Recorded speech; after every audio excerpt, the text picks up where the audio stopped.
নমস্কার বন্ধুরা, তোমরা কেমন আছো? আশা করি ভালো আছো, আমিও ভালো আছি। তো চলো, তোমাদের আবার আমার ব্লগে একটা নতুন রেসিপি নিয়ে এলাম। তো আমার রেসিপিটা যদি ভালো লাগে, লাইক সাবস্ক্রাইব অবশ্যই করে আমার পাশে থেকো বন্ধুরা, তাহলে আমি খুব খুশি হব।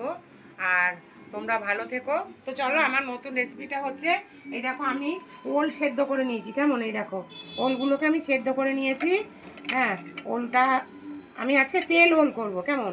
এই দেখো ওল সেদ্ধ করে নিচ্ছি, ওলের মধ্যে একটুখানি আলু দিয়ে দিলাম, দিয়ে আর এটাকে আমি ভালো করে মেখে তোমাদের সঙ্গে আমি শেয়ার করব কিভাবে করি।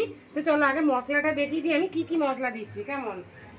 তো মশলা দেব আদা,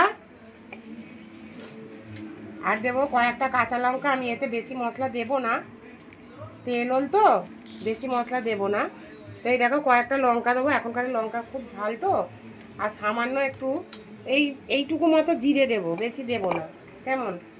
তো চলো এটা, আর একটা টমেটো দেবো, এই একটা টমেটো দেবো। তো চলো আমি এটা বেটে নিই, বেটে নিয়ে তারপর তোমাদের দেখাবো আমি কিভাবে করছি। তো দেখো বন্ধুরা, আমি ওলটাতে পরিমাণ মতো নুন দিয়ে দিলাম। কেমন? এবার সামান্য একটু মিষ্টি দেবো, এটা যেহেতু তেল ওল একটু সামান্য মিষ্টি লাগবে। আর দিয়ে দেবো লঙ্কা গুঁড়ো, দিয়ে দেবো হলুদ গুঁড়ো, একটু লঙ্কা গুঁড়ো বেশি করেই দেবো, একটু ঝাল ঝাল হবে ভেতরটা। আর দেব সামান্য এই 1 চামচ মতন বেসন। ঠিক আছে? দিয়ে তো দেখো এটাকে আমি ভালো করে এইভাবে ওই সব কিছু উপকরণগুলো আমি দিয়ে ভালো করে চটকে আমি এইভাবে মেখে নেব। কেমন?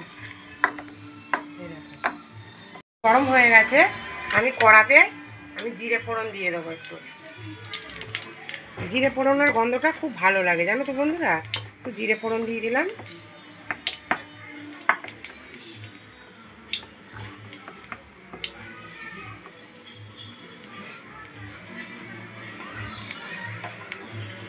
দিয়ে দেখো আমি হাতের সাহায্যে আমি এইভাবে এটাকে এরকম লম্বা লম্বা করে নিয়েছি, লম্বা লম্বা আকারের করে নিয়েছি।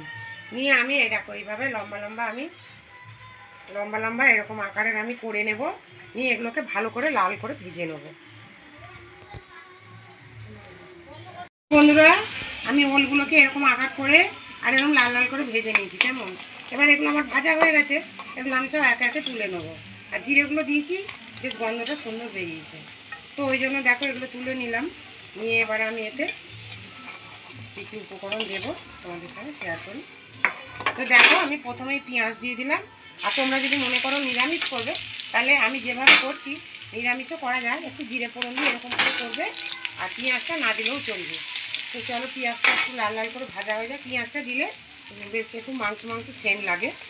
তো আমি নুনটা দিয়ে দিলাম। তো দিয়ে এটা আমি ভালো করে ভেজে নিয়ে আগে আমার মশলাটা এরকম বেটে নিয়েছি। আর তো দেখো আমার এদিকে পেঁয়াজটা ভাজা হয়ে গেছে। এবারে আমি যেই মশলাটা আমি দিয়ে দিলাম, দিয়ে আমি একটু সামান্য টক দই দেবো জানো তো। সামান্য টক দই দিয়ে দিলাম, এই 1 চামচ মতো দেবে আর কি। যেমন তোমরা যতটা রান্না করবে পরিমাণ মতো অতটাই দিতে হবে। টক দইটা দিলে খেতে ভালো লাগে। ওল তো, ওলটা দিয়ে এমনি রান্না হেনা কেনা ভালো লাগে না, এইভাবে রান্না করলে খেতে ভালো লাগে। লঙ্কার গুঁড়ো দিয়ে দিলাম, আর দিয়ে দিলাম হলুদ গুঁড়ো।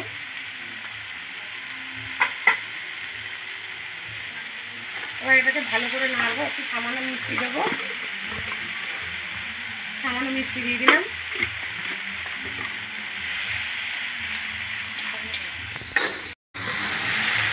দেখো বন্ধুরা, আমার তেলটা মানে মশলাটা তৈরি হয়ে গেছে, তেল বেরিয়ে গেছে। কেমন?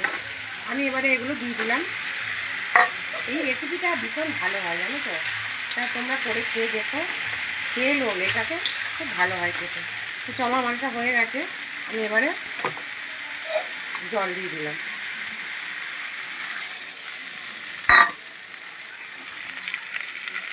দেখো আমি জল দিয়ে এইভাবে একটু ফুটে গেলেই আমি গরম মশলা দিয়ে নামিয়ে দেবো। কেমন? আমাকে অবশ্যই জানাবে। এই দেখো বন্ধুরা, তরকারিটা আমার এরকম দেখতে হয়েছে।